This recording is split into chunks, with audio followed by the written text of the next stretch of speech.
back to my channel. Did you miss me? Did you miss this face, this voice, these book chats? I hope you did, because I am back. I did need to take a little bit of a break because April was hectic and May was crazy. My daughter graduated college, so yay. And that took a lot of energy and a lot of things and a lot of moving people in and out of places. So I decided to take a quick break, but I am back. And I actually have a double month book chat, but don't worry, it's not going to be super long because like I said, April and May were hectic. So there weren't a ton of reads. In the month of April, I read one book, and then in the month of May, I read 4. So I'm going to tell you guys all about it. Let's get started. So the first one is called The Missing Half. It's by Ashley Flowers.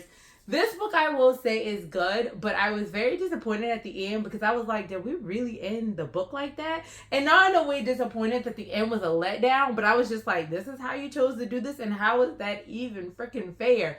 This is what happens when people don't communicate properly. This is what happens when people don't hold people accountable for their issues.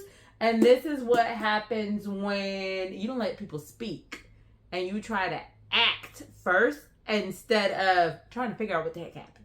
So anyway, this book is basically about 2 different women. And I will say, when I found out what had happened, I was very shocked. So it is a shocking moment in this book. I did not see it coming, which is why I was like, I can't believe this is how it ends, because I don't feel like that is even fair that it ended that way.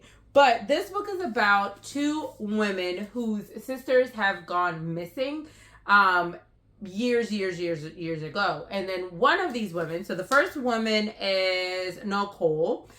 She's basically 24. She's in a rut. Her life is not going the way it's supposed to be going. And all of this started when her sister disappeared. And the other woman is named Jenna. Jenna comes into Nick's life, and her sister Julie was also, or Jules, was also reported missing, literally, I think, like weeks apart. They uncover a bunch of stuff going on in this story. A bunch of hidden secrets with family, friends, craziness. But this book, I was really like, didn't see it coming. So basically, Jenna teams up with Nick because she wants to find out what happened to her sister Jules. And she feels like, okay, if the cops aren't doing their jobs in my county, or they're not far apart, but they're either like in different cities or different counties, but close by. But the police, Jenna doesn't feel like the police is doing everything. Nick has basically tried to like push it away because when she starts to think about it, like she gets into like drugs and alcohol and all kinds of stuff like that. So basically, when Jenna shows up, it kind of flips everything because Jenna's like, I have new information, blah, blah, blah. And then we go from there. But like I said, this one did have a twist. It is going to uncover a lot of stuff about a lot of people doing things they ain't supposed to be doing. Pause there. That was a shocker. And then other people knowing that this thing was going on in one way or another. And then them trying to connect the dots. But like I say, the way it ended, I was really, really surprised. It wasn't a bad ending. I was just like, dang, is that really fair? Doesn't seem like it.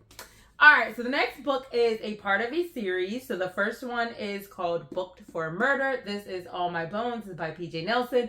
This book is about a woman by the name of, I want to call the lady Sarah, but her name's not Sarah. Her name's Madeline. And the first book, she's going to inherit this bookstore from her aunt. Now, there is something that goes on in that book, but I'm not going to talk about it. Read it because I do think you should read that. You don't have to read book 1 to understand book 2. You do get like, you know, the backstory of how she got the bookstore. You do find out like, well, I guess you should read it because it kind of overlaps, but not in the sense that if you read book 2, you would be completely confused.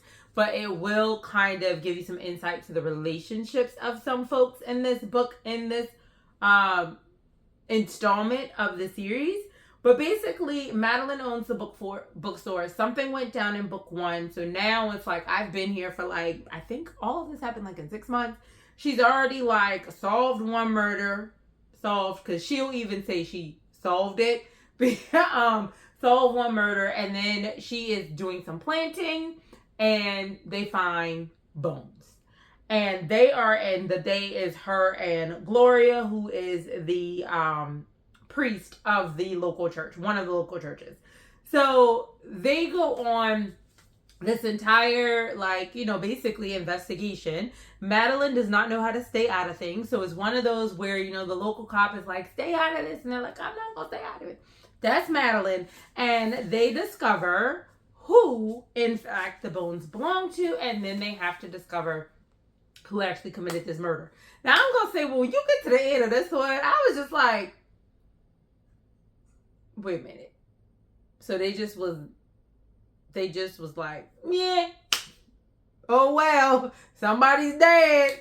Like, that's literally the kind of, like, thought process that happens. So it's not comical, but it is kind of comical. It's not going to be one of those serious mysteries. It's more like Hallmark mystery. Now, they do have some curse words in there, but not a lot. Nothing too crazy, I don't think, from my memory. Book 1 that I talked about does have more language.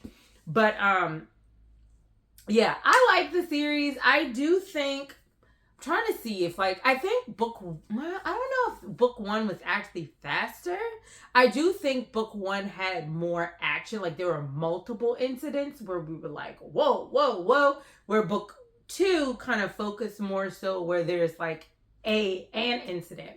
So that is different, but I do like them. If you want something cute and cozy, that is your book.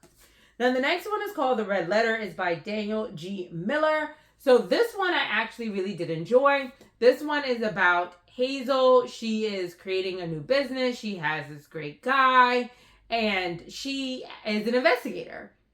One of her friends asked her to do a favor. Her boyfriend actually convinces her to also get in it because it would make him look good. He's running for mayor.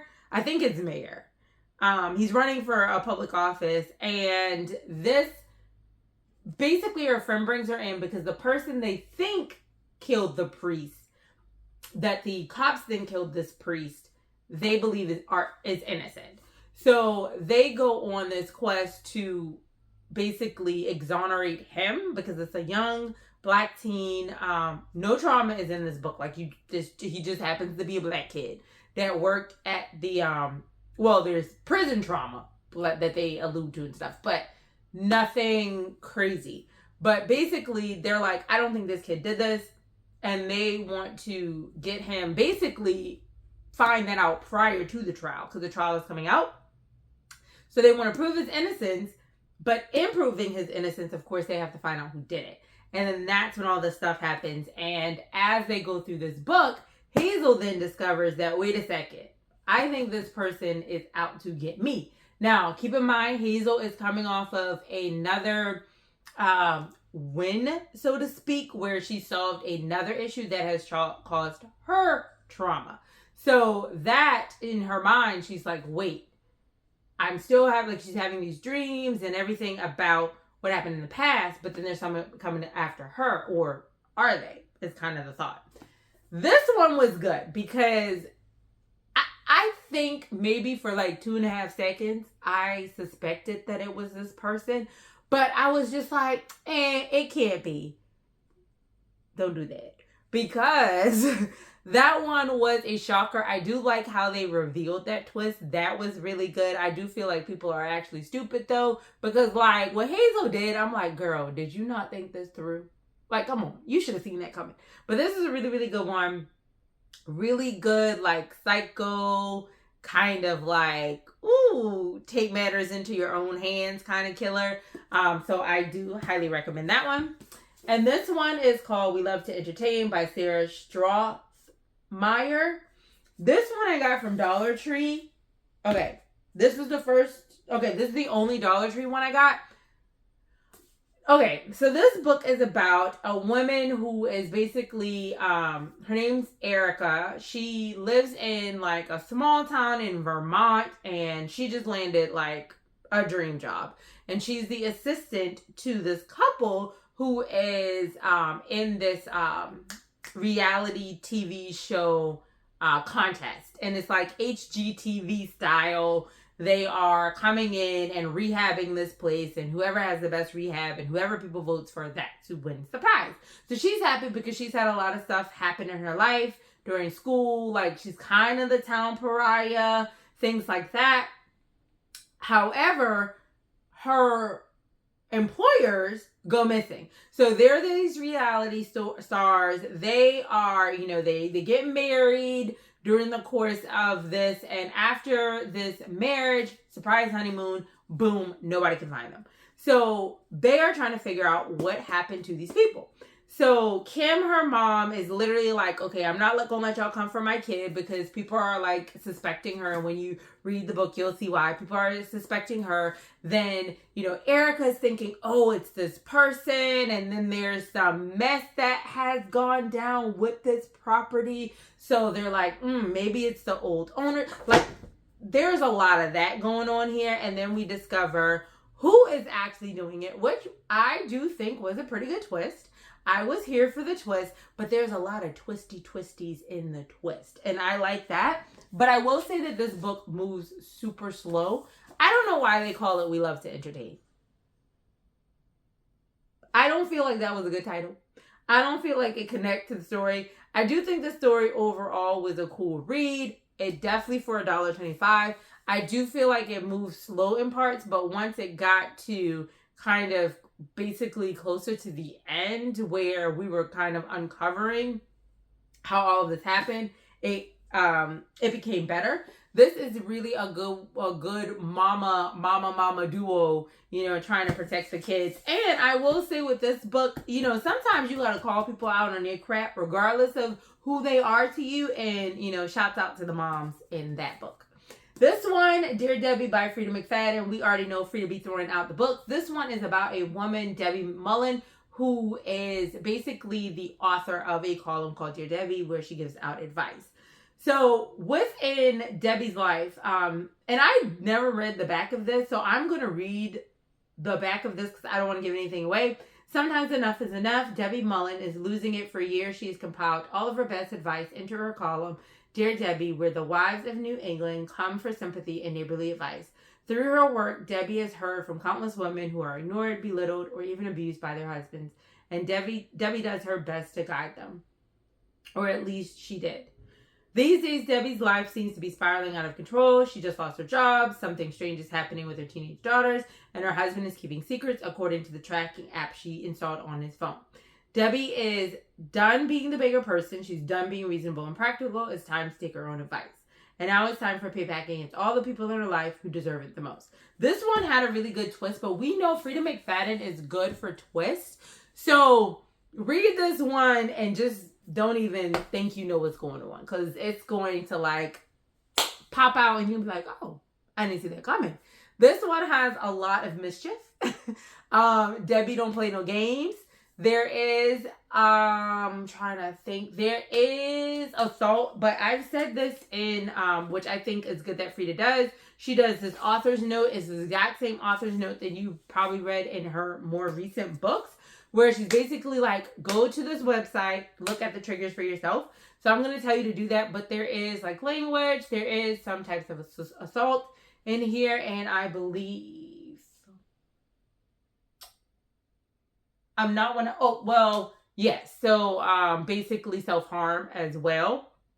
But definitely go and read all of them. But I will say this is a good one. It has a good twist. Now, is this my favorite? No. And I follow other people who like Freida McFadden, and I've read like many of her books. And they were like, oh, this is, Freida back in the day, Freida. And for me, I think she does have other books that were better than, and it wasn't that this one wasn't good. I just didn't think it was like spectacular. So if you've heard it's spectacular, it is good in my opinion. But if you read her older books, maybe it aligns more with that. But I just felt like it kind of had the same flow. I think this one did keep you on your toes a little more than a couple of the other ones that I had read. But yes, still a very, very good twist and still a good read. And I read it quick. Like, I was invested. Like, I was putting it down, and really it got me wanting to read for like hours on end, because of course Freida's books move fast. So those were the 5 reads that I have for the month of April and the month of May. I am glad to be back. I do have a TBR video coming out, and then I have a haul video, Disney edition. So that's going to be coming soon. And yeah, I'm just going to be putting out other videos and also staying sane. So thank you guys. For those of you who are new, my name is Sho'Shanna. Thank you for joining this video, Join the Family. And for those of you who continue to support me and who have not abandoned me, even though I kind of abandoned y'all, I appreciate you, and I will see you in the next one.